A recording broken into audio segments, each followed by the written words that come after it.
and a racial justice crisis, a long overdue national reckoning about the way our country has treated blacks, browns, Native Americans, and I know Muslim Americans feel that too, especially black Muslims. Presumptive Democrat presidential nominee Joe Biden recently addressed the Million Muslim Vote Summit, put on by an organization called Engage Action, an organization trying to register 1 million Muslim voters. You're doing what's that's never been done before. You're registering and turning out 1 million Muslim voters this November. Primarily in the swing states, Florida, Virginia, Pennsylvania, Texas, Michigan. I'll be a president who seeks out, listens to, and incorporates the ideas and concerns of Muslim Americans on everyday issues that matter most to our communities. Just the fact that Biden's pandering to this group of Islamists is worrying. Under this administration, we've seen an unconscionable rise in Islamophobia. The incidents including kids being bullied in school and hate crimes in our communities. Joe, I think you mean Islamophobia, and if you want to check the crime statistics, you'll see that Jews are the biggest victims of hate crimes in America, and more at the hands of Muslims. It matters. Your voice is your vote. Your vote is your voice. Muslim Americans' voices matter. His whole address was discombobulated and filled with word salad, but I want to touch on 3 topics that he mentioned, none of which are good for America or Israel. The first is introducing Islam into the American public schools. The second is lifting the Trump travel ban from terror states. And the third is imposing a 2-state solution on Israel and the Arabs. One of the things I think is important, I wish we taught more in our schools about the Islamic faith. More Islam in the schools, Joe?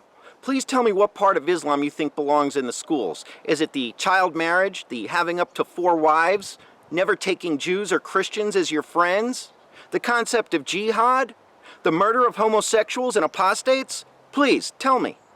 You know, it was no surprise that when Donald Trump announced the Muslim ban during his first week in office. First of all, Joe, it's not a Muslim ban. It's a ban on people entering from countries that sponsor terrorism. Last I heard, North Korea and Venezuela are not Islamic countries. If I have the honor of being president, I will end the Muslim ban on day 1. Day 1. So on day 1, you want to start letting people from state sponsors of terror back into the country? You're not happy with the reduction in terrorism that we've witnessed over the last 3 years? Well, combine that with defunding the police. Nothing good is going to come from that.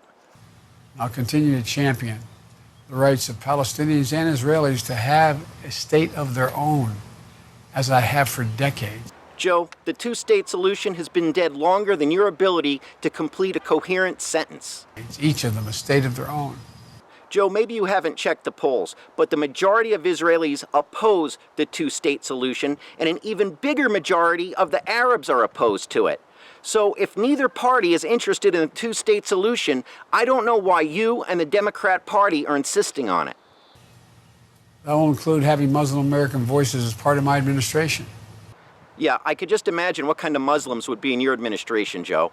Would it be Ilhan Omar, Rashida Tlaib, Linda Sarsour? I am committing myself to protesting, to building power, to influencing a Joe Biden administration if that's what we get. Make a plan for how to vote safely in November. Make it now.